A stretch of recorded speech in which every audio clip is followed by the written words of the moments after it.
झाड़ तुंडरे मारी चाषी धार करज करी चाष करी अमल धान को बिक्री बेलू बात्या दानारे नष्ट होइतबा बेले जहा बंचिला ता समिति रे कटनी रे काटी देबारु चाषी धान को साग माछ दर रे बाध्य होई धान बिक्री करुछि। प्रकाश थाउ कि चलित वर्ष धामनगर ब्लॉक रे 16,932 हेक्टर चाष जमी रे धान चाष करा जायथिला। हेले बात्या दाना माड़ परे मंडी रे मिलर माड़े चाषी मुंड व्यथार कारण होइछि। सरकार चाषीर अमल शस्य को बिक्री करबा पई सरकारी मंडी रे विक्रय पई स्वतंत्र व्यवस्था मध्य करछंती। मात्र चलित वर्ष धान अमल आरंभ होइछि किंतु चाषी एबे कलबल हेउछंती। बात्या दानार प्रभाव और अमल समय रे अदिनिया वर्षा चाषीर मेरुदंड को दोहलाई देई अधारु अधिक अमलर क्षयक्षति होइथिला। मात्र अधिकांश चाषी बिहन तथा सार विभिन्न दुकान बाकी और धार आकार करज आनी वर्षक जाकर परिश्रम करी धान चाष करी लाभवान हेबे।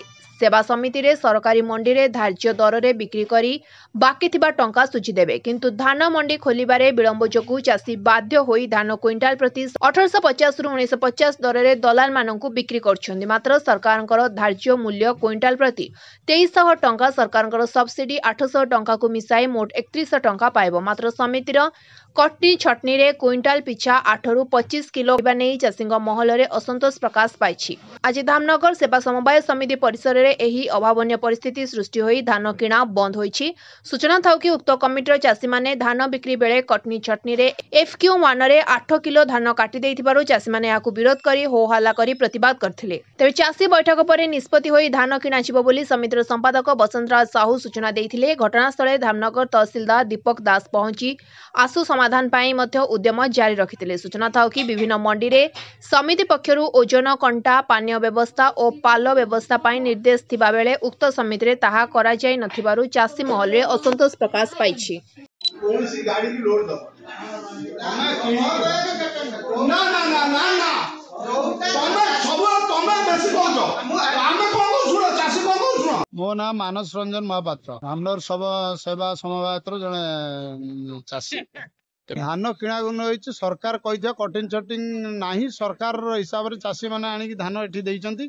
तला पर सोसाइटी आ मिल मालिक मानकर भितर बुझा सजाई 8 किलो धान कटा हवा पई धार्य करा छी। सेही 8 किलो को एठी चाषी विरोध करछंती। तो ता द्वारा 8 किलो जा ता परे भी जार आपण उठिबो 70% वर्ष रे अधिका हो तार अधिका कटा हो यही हिसाब रे चाषी माने से विरोध करिकि सोसाइटी की बंद रख से कौन फिर कार्यानुष्ठान करिबा। कार्यानुष्ठान काली कलेक्टर पाखु चाषी माने एकत्रित होइछन। कलेक्टर पाखु जिबे लेखा तहसीलदार सार को आज लेखा देइथिले। तहसीलदार सार आज आसिकी चाषी को बुझासुझा करी जाइछंती।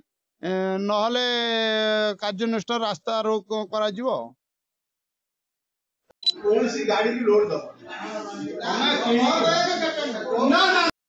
धामनगरु प्रदीप महापात्रको रिपोर्ट स्वतंत्र ओडिशा लाइव।